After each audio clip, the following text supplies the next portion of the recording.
Spectacular Entrepreneur Show. We are so happy to have you here with us. Our goal is to help all of you be as successful as you possibly want to be. I am Nanette Polito, franchisee owner of Ascentive here in Greater Cincinnati, Northern Kentucky. And with me today is Mike Macedonio and Eddie Esposito, who are my regular sidekicks on this show. And Eddie, we missed you last month, we want you to know. Yeah, I was out and about. So yes, we did. I was in Dubai, so it was an interesting experience there. It may have been a little bit tough to connect in that place, but I definitely missed you. Well, you were missed. You truly were. Eddie is a communication and relationship building expert. He travels around the world helping people do that. And Mike Macedonio is a best-selling author, entrepreneur, and between the two of them, they have helped hundreds of entrepreneurs get where they want to go. So, gentlemen, welcome to having thousands of people to get where they want to go. So, gentlemen, it's great to be back with you here today. Good to be here. Hey, Nanette, so, good to be back. We're glad to have you here. It's fun to be here every month. So this month, we're going to be talking about reducing your sales cycle. So is your sales cycle just longer than you really want it to be? Well, we don't want that. So we have two experts here that are going to help you with this. So with that, I'm going to turn it over to Mike. Well, thank you, Nanette. Now, when we look at our sales cycle, we're really looking at that period of time it takes us to go from making the contact with a prospect, regardless of how it came to you, to moving them through a process where they actually make a decision. And although a lot of the conversations we have are around marketing and how to get in front of those prospects, it's really what we do after that that matters, and how long it takes could be adding to our client acquisition cost. So that's going to be the topic for today. So let's specifically talk about what we're referring to as a sales cycle. Okay, that's that point where you get initial contact with a prospect, regardless if it was a referral, an online generated lead, a personal prospect that you have, somebody you're connected with, doing a speaking engagement. That very point where they say, hey, I need to know what you're doing if you can help me, right through the process to where they make a decision, yes or no. Okay, and that's the measured sales cycle. And so what we're going to be talking about today is two things. First of all, how could we shorten that time frame? Is there opportunities to shorten it? What is the process to take people through that process? Okay, and in that process, can we also increase our conversion rate? Right? So let's start with, how are they coming to you? And I'm going to throw out a couple of suggestions. Eddie, you may have some more. And if any of our listeners have other ways that prospects are coming to us, please chime in. You can do that by either putting it into the chat or raising your hand on the webinar, but we would love to hear from you if you have other ways. So some of the common ways that prospects come to us would be, of course, if we're doing relationship marketing. That is, they may come by referral, they may come because we got to know people through our networking. Okay, they could be coming through our online presence, either a lead generated through our website, or possibly other online advertising, through paid advertising. It could be through Google Ads or social media or Yelp. All right. Eddie, what other ways have you seen prospects coming to the table for different businesses? Signage, location-based things. And again, you mentioned a lot of the electronic things, and by the way, there's so many of those things today. Facebook ads, push posts. There's probably more ways than I'll ever be able to count for the lead to be generated. But I think the key thing is that the lead generation is, like you said, when the client first engaged at some level, and that is a big thing. So where was it that they did it? Like you said, how did they come to you? That whole piece about it will indicate where you start in your sales cycle. Yeah, and a good point. Even service-based businesses can have walk through the door customers. Yeah. Okay, so that location can play a role. And the reason we're starting the conversation off here is we'd like business owners to really look at each of those as unique sales cycles and unique buying processes. Okay, so the sales cycle, depending on how they came on, could be longer in some cases than the way they came on in other cases. For example, my friend Eddie Esposito here teased me up for a speaking engagement. Right? That sales process could be relatively low depending on Eddie's influence and the way he promotes me. Okay? On the other hand, somebody scouring the internet and they found out that Ascentive does speaking, and they make a contact there, they may need a whole level of validation that we can produce value. Okay, so it's important that we do recognize that the way people onboard could affect our sales cycle. Okay, it doesn't have to be good or bad, just that it does. I'll give you just one very quick example. I was working with an entertainment company, and this company puts out anywhere between 8 and 10 events on an evening. And it could be anything from a wedding to a bar mitzvah to a prom, and these events are going out throughout the city, and they have their staff at the different venues. They're extremely successful with online marketing. They're also extremely successful with strategic alliances and relationship marketing. One of the biggest frustrations with the owner were people that were coming to the table and leading with price shopping.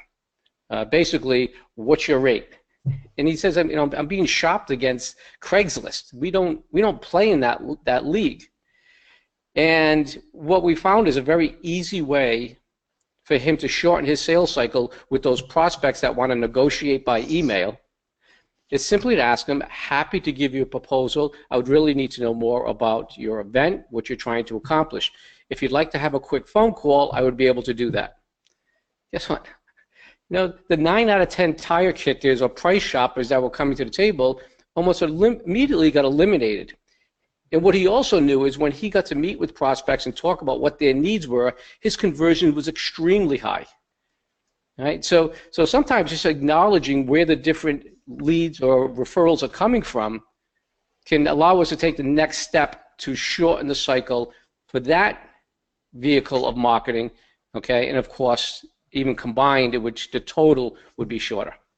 Well, actually, one of the things that you brought up there was, we tend to think of shortening the sales cycle as, how do I get to the sale quicker? We only have so much time as individuals, so how do I get to the sale or to the disqualification quicker? It's not just the actual sales transaction you're looking for, too. It's the actual elimination of the tire kicker. Yes. And the difference between the two. Yes, and there are two pitfalls when we look at those disqualifications. For example, if we don't have a process to disqualify people that really don't have a need or really aren't in the market for what we do, okay, we could be wasting a lot of time in filling our pipeline with basically useless activities. Okay, so there's that side, but there's also the other side where people too quickly dismiss prospects. We're not truly understanding that this may be a not for now. Okay, or this may be an opportunity for somebody else we know.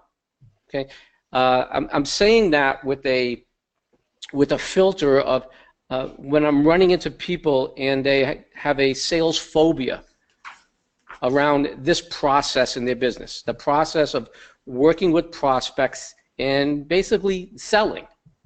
Okay, if that's a default in their sales process to be sales phobic, they may tend to throw away or disregard prospects too soon.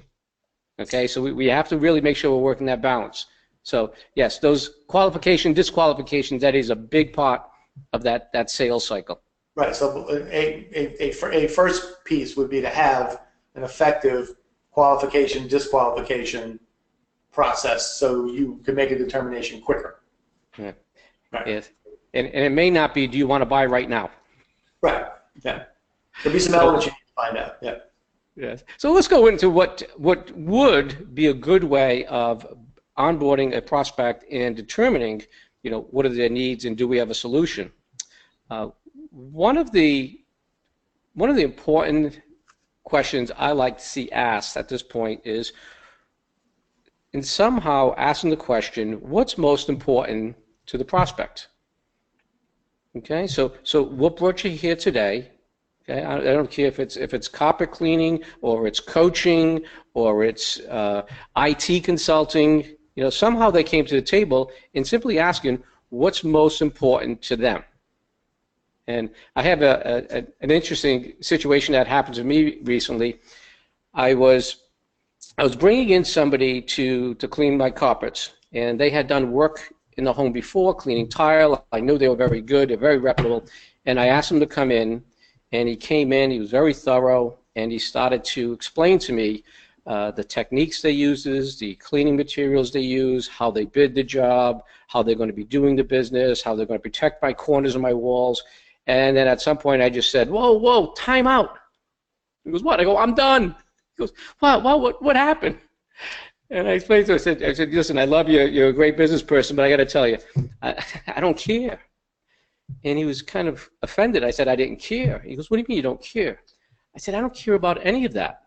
And he asked me, he says, well, what do you care about? When can you get it done?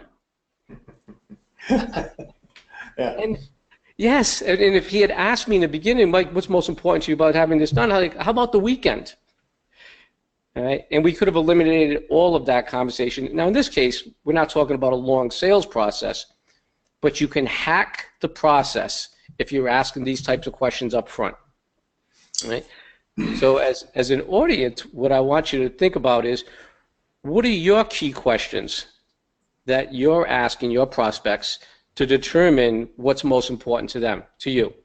And really, I would really like to know, so if you want to comment, raise your hand, or come on to this session and tell us some of those key questions, I think it'll be helpful for everybody else. Yeah, we by the way, I didn't say this, but we have a live studio audience here today, so you might hear some mumbling coming from the back. That could be the audience piping up. So can we get some cheers from your studio audience, Eddie? yeah, I have to get some of those. Guys, got anything? Yeah, they're being bashful right now. Yeah, now they're being shy. Oh, sure. They surely weren't bashful when we were off the air. Yeah, exactly. All kind of Mike, just to add into that, when we need to find out about the buy. To shorten it, we need to stop worrying so much about our agenda and how we want to get to what we think are the obstacles or the things that we want to do, and we really need to concentrate on what's the buyer's agenda, and then go from that point. And I have experienced that many times, where the seller of pretty much a lot of things is delivering me their agenda and why I should and why I shouldn't, and never asked me what I needed or wanted or desired in the first place. And I see that quite a bit. So that would be another step there, is to determine the buyer's agenda first. Yeah, that's really jumping a step, which we're looking at here is diagnose what's most important to them, and going right into our pitch, or going into our presentation. Let me tell you why we're so much better than everybody else. Well, let me show you what the value you're going to get. Let me show you, and it's like, it can be important, but it's just misplaced. Right. Exactly. Yeah, right. So Eddie, that you get. Yeah. When you're talking about that, like, so give us some examples. Give us some demonstration of how do we know where the client's coming from? Besides the simple question I asked, what's most important to you? What do you see as the best ways of interpreting where they're coming from? You mean as far as their position, or as where the actual lead was generated? Well, I think in terms of their buying positioning. Gotcha. So yeah, we talk a lot about the sales process and the selling strategy and this and that, and really what needs to be considered first is the buying process.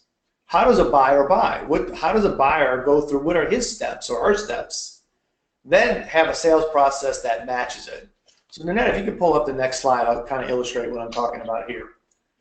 In the buyer process, the buyer moves along a certain path. And so what you'll see from here is, if they start off with something and they're not even aware that you're around, and then suddenly something is said, they see something, an ad is placed, and you become aware of this thing. It could be new to them, or it's just something that stimulates them.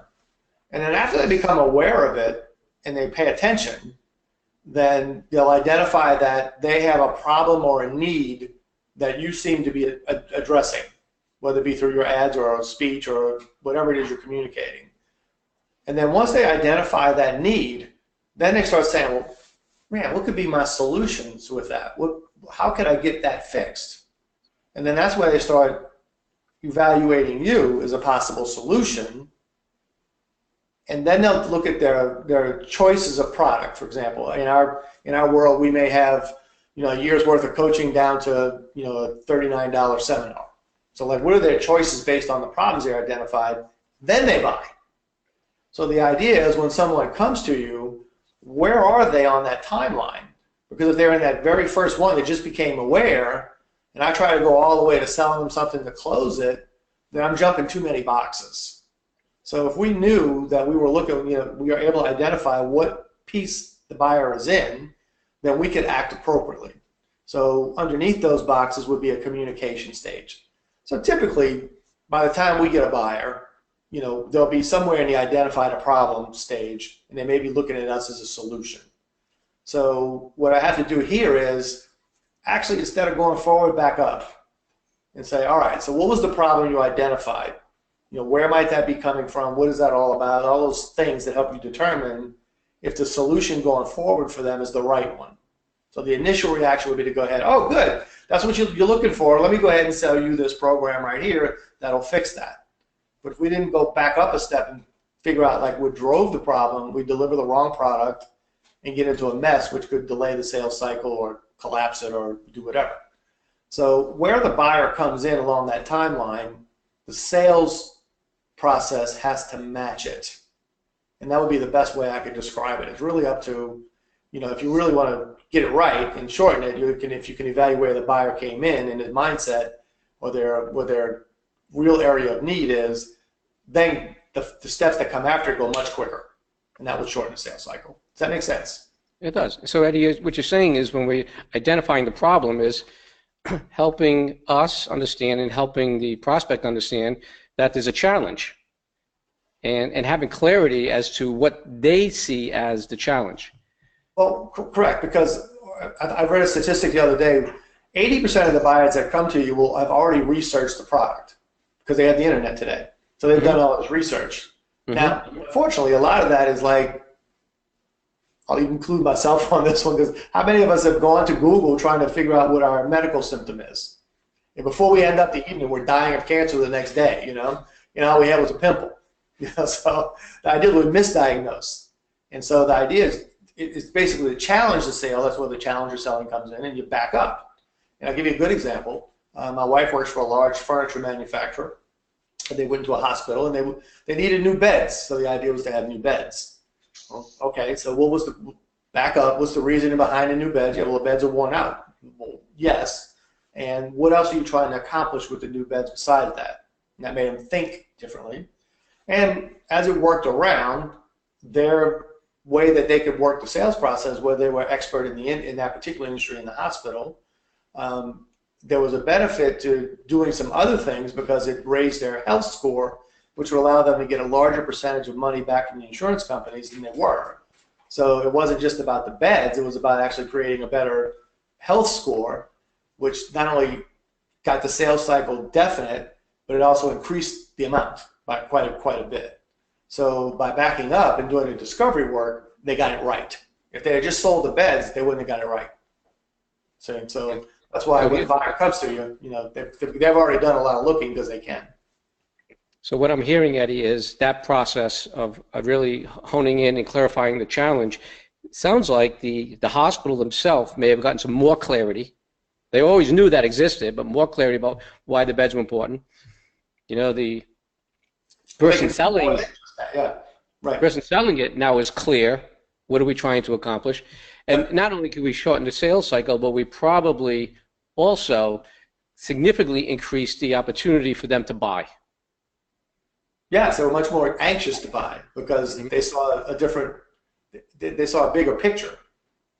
And that actually shortened the sale, because if you'd have left it there and just compared bed to bed, then it might have gotten to yes or no, and they have a cheaper bed, we'll go with that one.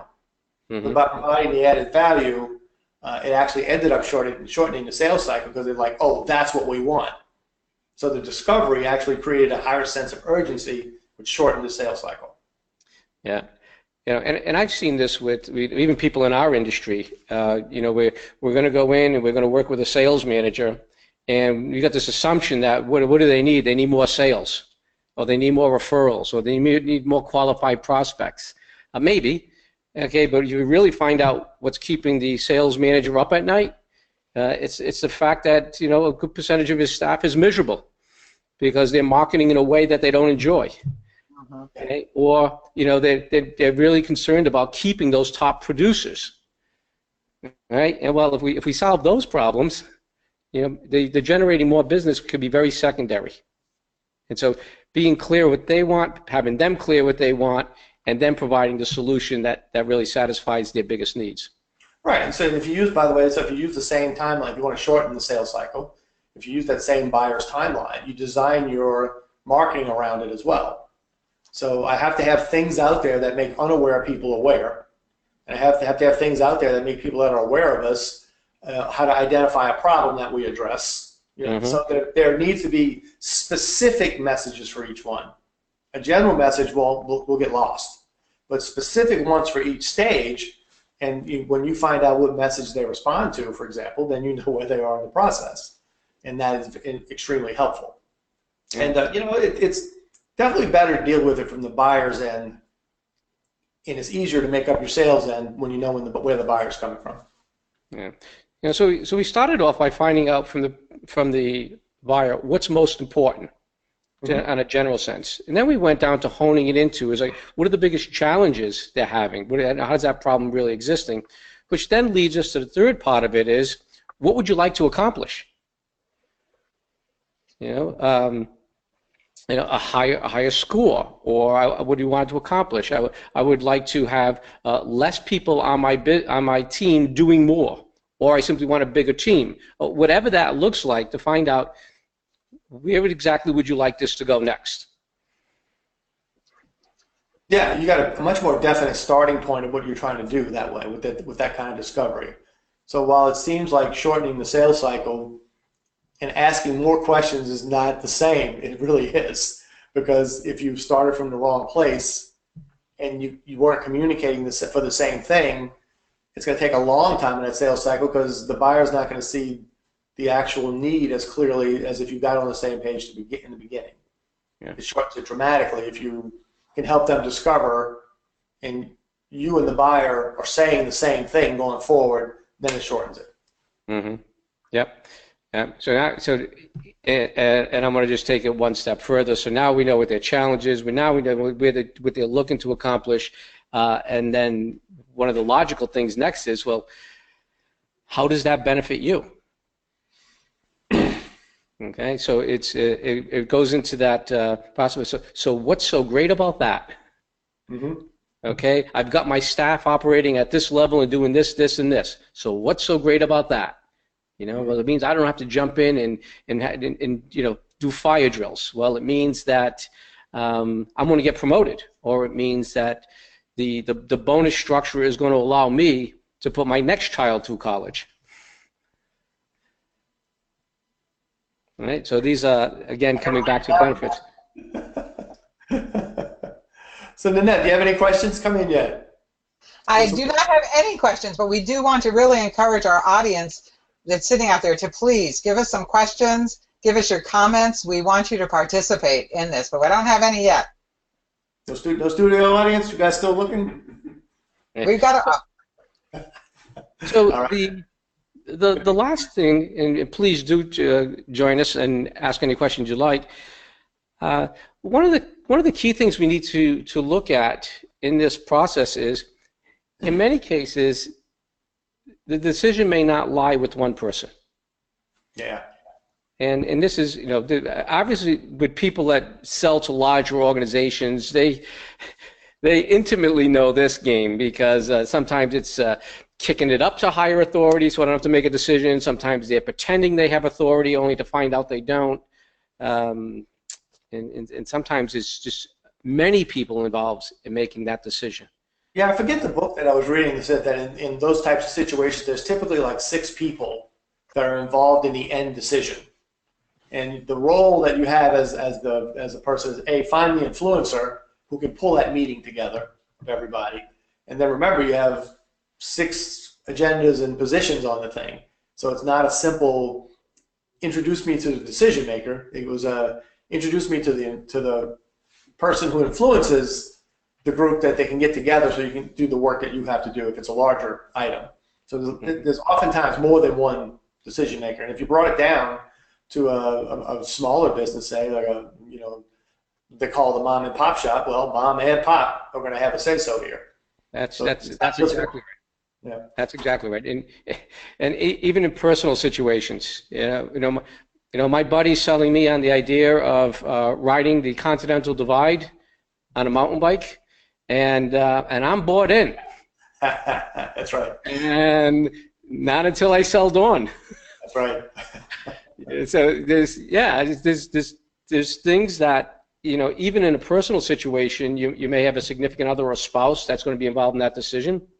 And a small business, there may be other partners or stakeholders that have to be brought into those decisions. So, understanding who all the decision makers are significantly will change that sales cycle. Yeah. So I have a question. I'm sorry. Go ahead. No, wait, Go ahead, you finish, and then I'll bring in what I'm hearing over and over here through our discussion is to shorten the sales cycle, really be well prepped in the discovery phase. So, for example, knowing, I'll take the hospital bed situation, knowing a lot about the industry and what all the different things that could be affected by your product or service. In this case, it was profitability because they would get more money per claim than otherwise, because the health score would be higher. That was something that they hadn't thought about. They thought about beds. So the other thing is know a lot about the industries that you're targeting, and do a lot of discovery questions with the buyer to make sure you get on the same page, and really find out the things that have an evaluation process to do that. Because there's really, what I'm hearing is like there's not one magic bullet to do it. It's a lot around discovery and preparation. Mm-hmm. And that's up. Yeah. So would you like to hear the question that someone put in here? Yeah. It is, give us some language to use with the person who clearly is not a good fit for my goods or services. You'll be missed. Not a good one. Right. Well, I guess that would depend on, maybe if we had a little information on the circumstance there, but I mean, something I could say is, and I have done this several times, what I offer, I don't think is the exact right fit for you. I have another vendor. Yeah. And put it that way, if I do have someone, I would say I would do that. Yeah, and I think that is the most honorable thing to do for them. Okay, certainly if somebody referred to you, you're honoring the referral source. I think it's a great way of showing that, listen, I'm only going to provide a solution if it's the right solution. And based on what you've shown and shared with me today, I don't think what I have to offer you is going to be the best solution. Okay? That could be something as simple as somebody's just price driven, and that's not the way you're structured. You're high value, but you're not lowest price. So let's find some other places where you can get the rock bottom price if that's what you want, or you want it in a way that we don't deliver. I recently had a very, very interesting call with a gentleman. He was from Africa. He had a very seasoned business, and he wanted to know how we can help him with incentive. Well, his economy is very different than ours. I mean, literally, the amount of income that he makes annually, most people wouldn't survive in the United States for a week. Okay, that's his level of income, and he tells me, he says, "This is middle class here." He goes, "I'm doing well. I'm fine." He also told me his biggest aggravation in business was consistent electricity. But given that economic situation, I couldn't offer him anything that we did that would be a wise investment for him. Mm-hmm. And he accepted it. I offered him some other solutions. I offered him some books to read and look at that I thought would help him. And I really do believe that actually, let's put it this way. I think that actually solidified our relationship, because I've heard from him a number of times since, with him just sharing things he's done and suggestions that I made in terms of reading that he had taken me up on. So I don't think the end of a sale has to be, you bought from me, I love you. You're not buying from me, I hate you. I think at the end of a sales process or at the end of a sales cycle, we could always leave as friends. There's no reason not to. And even when people are making that decision, say, listen, you can move forward, you can not move forward. I love you just the same is the perfect outcome. Right. So, okay, what just happened there, for example, is the buyer went through the buyer process. If you look at the screen again, got down to, yeah, you could satisfy the need, but not in this price range. So it's not no forever, it's no right now. Not, can't really happen at this moment. So what happens then, your communication strategy, since he's going to get kind of stuck in one box there, you know, he's going to get stuck in the identify a problem, or, you know, you're a good solution. The box underneath would be, the communication would be nurture, which is what you're doing. You're staying in contact, you're just nurturing. If the situation changes, then he'll move the rest of the way. If not, he's just a fan. Nothing wrong with that either. So there's nothing wrong with keeping people, but having people in what we call the nurture stage. And a lot of email campaigns are built around nurture. You know, they just keep communicating until something makes them take that click or move to the next step. You know, person to person is no different. Stay in contact if you like them. You know, this is somebody, yeah, we would be good for each other, but, you know, right now it's not a good circumstance for that person to engage. And that person can engage at a later time. If I'm nurturing it, he will engage with me. So the nurture stage is, you know, you're just not necessarily disqualifying people, but you're putting them in a delayed process for you. Mm-hmm. We have another question. Please address maintaining and developing deeper relationships through follow-up.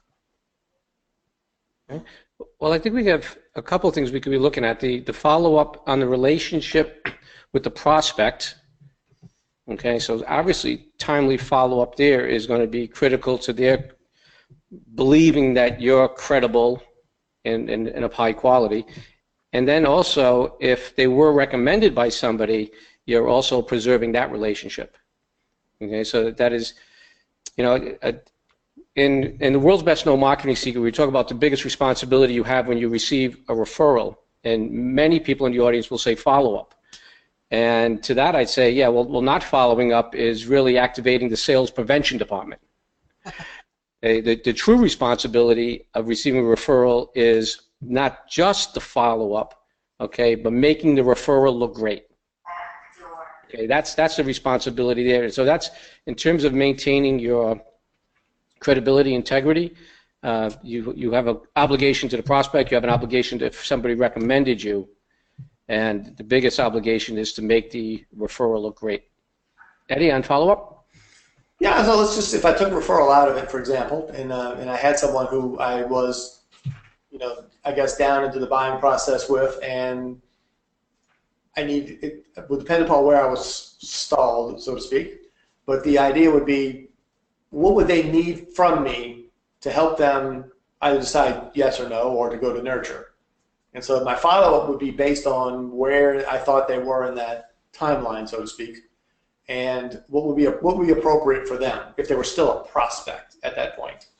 So if they were right there at the end and they needed, you know, we were in the options, what are my choices, and they kind of seemed to stick right there, I would communicate in a follow-up in a fashion that would help them deliver clarity around the options.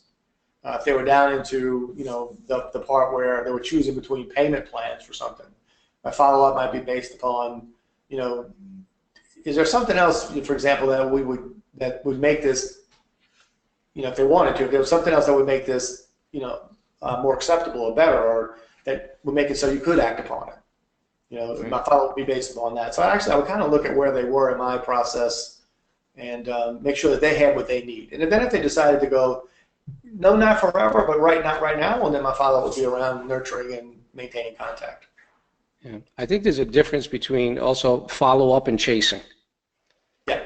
Okay, and mostly when we go into chase, we initiated the chase. Mm-hmm. Okay, and we'll talk about that in just a moment and stuff, but just keep that in mind. There's a difference between follow-up and chase. Follow-up is they're waiting for something from us. Okay, chasing is they're hiding, we're running, they're running faster.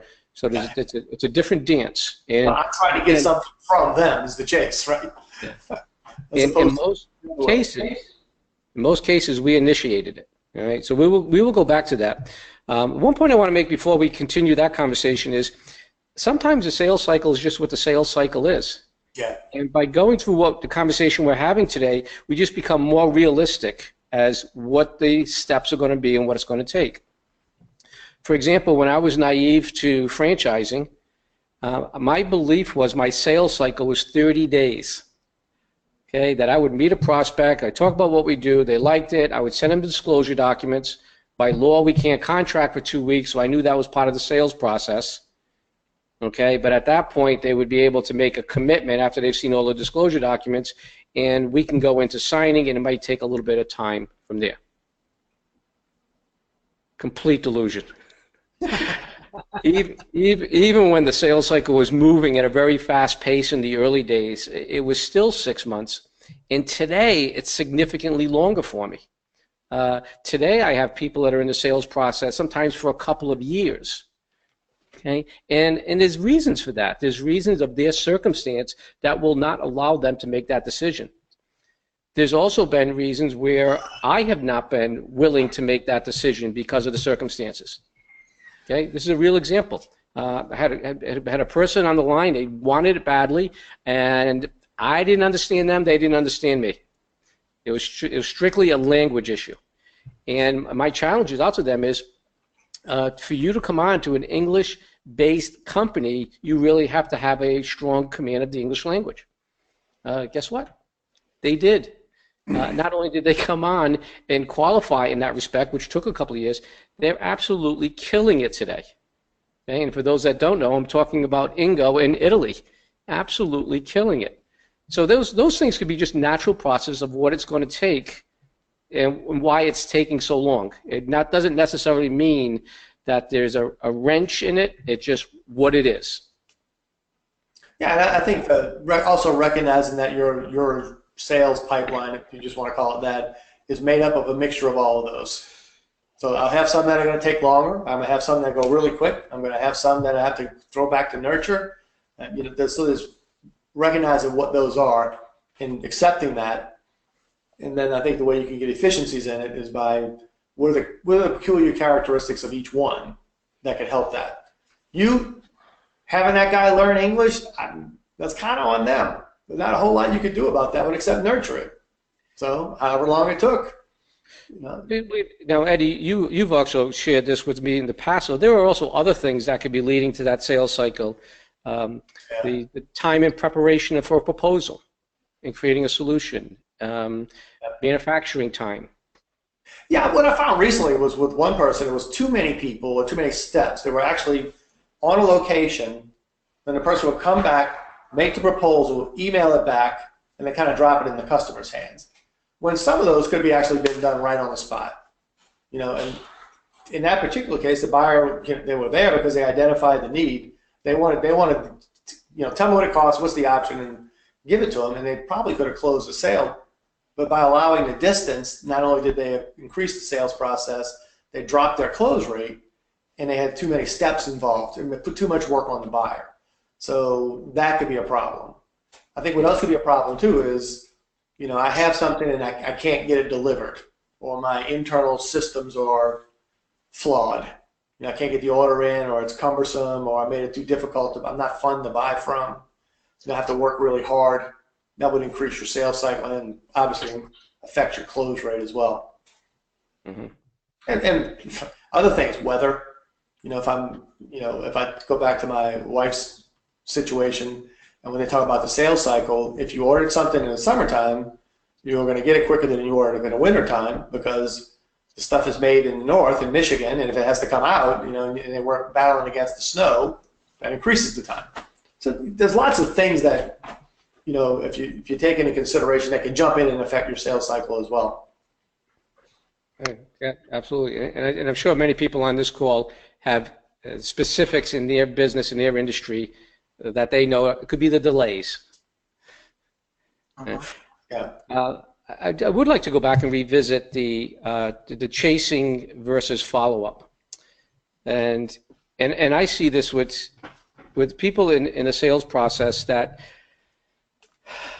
leave a meeting, leave an event, leave a conversation, and there's no clear direction of what the next step is. Okay? So for example, if the ball's in my lap and I need to do some research to create a proposal, what that's going to be, I should commit to a timeline of when I want to get back to them. I should stick to that, and I should have my next appointment scheduled to do that. Right? Similarly, if the buyer, okay, if the ball's in their court, to have clear direction as to what is the next step and what do they need. Thinking over is sometimes an excuse, sometimes legitimate. In either case, we should honor them, let them think it over, and then have a defined time where we're going to get back together by phone or any way that we're going to communicate, okay, whether this is going to move forward or not. I think a perfect example in our business where I see people, I call them release, give them a head start, and then start your chasing.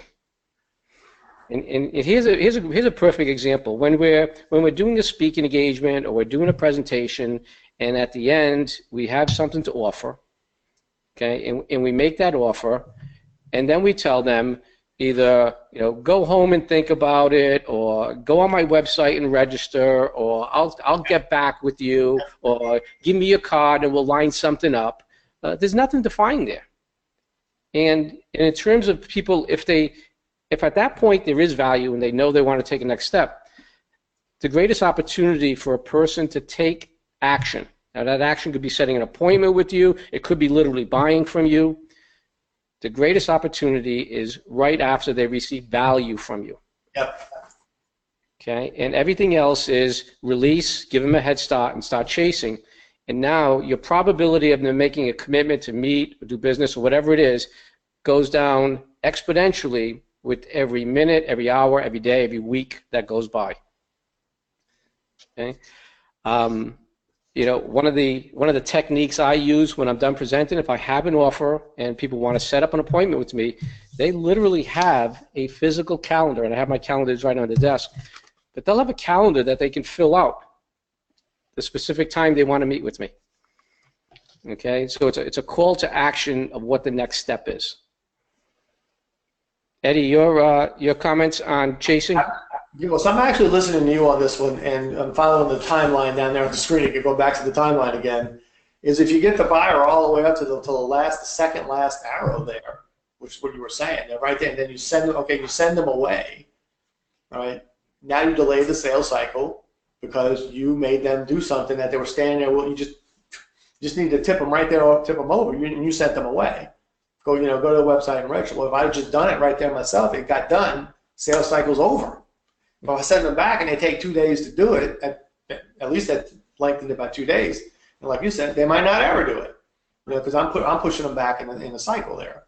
So really understanding where the buyer's talking to you from and accepting where they are and like moving them to the next block when they're there will shorten it, because you're not going to put something on them that's going to make it easy for you if they did it right that second, but yet delay the sales cycle and possibly eliminate it by giving them the space. Yeah, and at this point, it's again, there's plenty of people out there to show you sales techniques and sales process, but just in the terms of the short conversation we had today, if we were to go back and say, Eddie, I've really enjoyed talking with you about this, and just to recap, what you told me was most important is this, and part of your biggest challenges of this, and what you'd like to accomplish is this for these type of benefits. Okay, and in my expert opinion, what I see as an option is one or two. How do you see it? And Eddie explains what I see. So what do you think the next step is? And we're simply asking for, do we end the sales cycle or not? Okay, so here's where we're at the end of the sales cycle, and what we're looking for is just a yes or a no. Okay. Both are fine. We just want to know if it's going to be a yes or a no. Okay. Now, again, with the no's, it could be no for now. It doesn't mean we can't continue to nurture them. Doesn't mean we can't continue to engage with them. But we're not going to be chasing them to try to convince them to come back and yes. We're just going to simply nurture it maybe to a different circumstance or a different time. Okay? Right. But what we're doing is we're working it to a decision which ends the sales cycle. Okay, now after the sales cycle, if they say yes, well then there'll be the deliverable. We have to act and deliver whatever that product or service is. Okay, or it's a no. Is it a no for now or no for never? We can start another campaign. Eddie? Yeah, and I really don't have a whole lot to add to that because that's exactly right. It goes back to the steps of preparation, discovery, asking, what would seem little contradictory is to shorten something is to actually spend some time asking more questions and lengthen that piece. But that actually shortens it because you're sure that you're on the same page, that you're talking about the same thing. And so that when you get that, I need to think about it. What I'm hearing when I hear that is, all right, something's not clear, or it is clear and they just don't want to tell me no. That's okay. But something's like, what are they saying when they say it? So I kind of looked at myself, did I ask enough of the right questions to get that done? There's another thing. So if I do a little clarity there, I might get a different answer and shorten the sales cycle. It's another thing. So preparation, discovery, being able to ask good discovery questions based on what it is your product or service you provide, and then acknowledging the buyer where they are in the process and making sure that you're not trying to jump too many boxes. That's what I'm hearing. Eddie, I think it over could be, Eddie, I really like you. You're a really nice guy, and I don't want to hurt your feelings. Yeah. And if I say no, you might not like me, or I might hurt your feelings. Mm-hmm. So I'll give you a maybe or think it over. Yeah. And, right. Mm-hmm. And there's a danger to that. When you have think it over, is you could put yourself into, again, extending that sales cycle really when it's not necessary, all right? And you can also start consuming more of your time.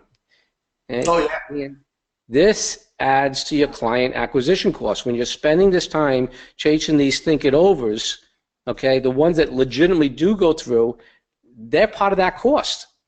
Okay, so you understand that our client acquisition cost is all of our marketing, sales efforts in dollars, okay, divided by the clients that actually buy.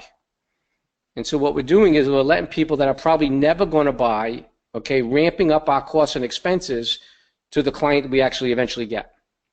Yeah, so I think the thing that stands out for me right now about all of it is you just have to get absolute clarity from them, and about what they want, why it's important, and those things, so to apply the right solution to eliminate the well maybes or the I don't know, whatever. Because if you don't get the clarity, then it's just you have a guess going forward, and it will cause a longer discussion at best, and cause a disqualification at worst. So having everybody have absolute clarity, so you know what you're trying to accomplish. Yeah. I had a sales coach once tell me that it's yes, no, and maybes and think it overs are no.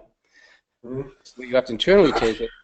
And he also suggested that I let the people know, say, listen, I sometimes get people I want to think it over, maybe and stuff, and possibly they're doing that because they're afraid they're going to hurt my feelings. And you really won't. I mean, we can still be friends. I just need to know if we want to do this or not, and just be that open about it. I had a woman I was working with a few years ago in Southern California, and she had created quite a bit of success in her business. The thing was definitely rising, and then she plateaued, and she was completely overwhelmed, which was kind of interesting because I didn't really think the business was at capacity that she'd be overwhelmed. And the majority of her time that was overwhelming her was following up with prospects that were sitting on the fence. She had a huge backlog of all these people that are sitting on the fence and keep saying, get back to me in a month or two, maybe this, maybe. And it was just like, think it over means no, just take it as a no. And the biggest thing I need to tell her is it doesn't mean you throw them away. It doesn't mean you discard the contacts. Okay, just stop chasing them. Okay, so what I want you to do for 2 weeks is I want you to just take all of those think it overs, put them in a nice file, don't do anything with this, and then go back and start marketing again to your targeted audience, okay, and move people through to a yes or no, but don't take any more think it overs. Guess what happened to her sales? Started crying again. You spent more time on the actual yes, the people who further along in the box there that were just looking for a choice. Yeah, she had the breaks. She was self-imposing her own breaks to get to the next level by working with all of these think it overs and fence sitters. Yeah. Right? So when we get to this point, we have to acknowledge whether go forward, don't go forward. And even when we don't go forward, it doesn't mean we have to discard the relationship or the prospect. Right. Right. Just So, take it out of our sales funnel. yeah. Nanette, do we have any questions out there? And I'm going to throw it out to my studio audience for one last time here. You guys were really quiet. We do now, but we have a great comment for you guys, and it was so helpful because each person is unique. Yes. You know, by the way, that's something we didn't say, but you're right. Nobody's situation is exactly the same. And we're not talking about like a broken windshield. You know, that's a pretty easy sales process. It broke, I want it fixed, good, fix it. That's not what we're talking about. You know, we're talking about the professional services realm and some of those things. But you're right. Everybody's situation is a little different. Clarity and discovery. Yep. It absolutely is. We have a live question. Go ahead. How can we empower a referral source to help us to reduce or shorten the sales cycle? Mike, you want to take that one first? Well, the first thing is obviously the more they know about our business and the more they're related to our business, okay, they could actually do some of the discovery work. For example, I know plenty of people in real estate that have a pretty strong understanding about the mortgage business, even though they don't sell mortgages. Okay, so they can get a little bit more involved in the conversation than, say, for example, I could. And at the same time, I don't want to overburden referral sources. I also have the notion of, hey, listen, I'll be happy to talk to anybody that wants to talk about my business.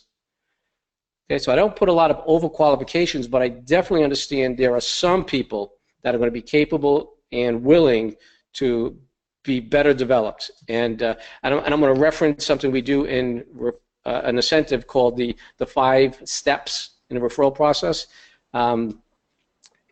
Business knowledge is a big one. You know, we have trust, but business knowledge, the more business knowledge they have, the better they can help us in that process. Eddie? Yeah, I'd say 2 things. Number 1 is that buyer process, and because that would help them in their own business as well. Where are they? You know, when you're talking to them, and the clarifying questions around getting to the next box. You know, just having those, because they work on both sides. You know, Brian asked the question, and Brian's clarifying question might be a little different for an engineering business than it would be for a training business, you know, or a consulting business like ours, but essentially the same. You know, how to recognize the people in each box, and what would be the next set of clarifying questions to see if they could go to the next box. So we did have another comment here that says, caution us against pouncing. Don't do it. That's the part where you go from aware to buy. Yeah. Yeah. Hey. Hey, you're in this business. You need me. Yeah, exactly. Yeah, pouncing. My wife's got some great illustrations of pouncing using cats as they pounce on their prey with very little process. Yeah, exactly. Pouncing's all about you. It's not about the other person. Right, that's a great point, Eddie. Exactly right. That's exactly right. Well, we've actually gone over, but you guys were on such a great roll that our back time today is going to be a little bit shorter. Do you have any final comments before I do our close? Again, Nanette, thank you for organizing the Spectacular Entrepreneur Show. Eddie, always a pleasure working with you. I just love this conversation. I can have this conversation all day long. Yeah, I'd say the same here, and consider that, you know, when we're talking about sales, you know, discovery and taking your time and actually being able to clarify people, your prospects, and what they're about will definitely, I don't know if it's a shortening the cycle or, you know, helping the buyer make a good decision or, you know, helping you decide how you're going to market the thing in the first place is probably the key element in the whole thing, in my opinion. Awesome. Well, thank you, gentlemen. And really, the most important people in this whole thing is you, our audience. We love having you join us. We love your participation, and we hope you come back month after month to do that with us because you help make us better people, and you help us want to help you. And that's our goal, is to help each one of you have an amazing business and a spectacular life. Next month, we'll be talking about balancing on a tightrope. Do you feel like your life is on a tightrope between your business life and your personal life? So what we want you to do is to find that balance and become really stable and enjoy your life your business, and your personal life. So with that, we'll shut off the recording and we'll go backstage. Stay with us, ask any questions you'd like, but we have enjoyed you on the Spectacular Entrepreneur Show.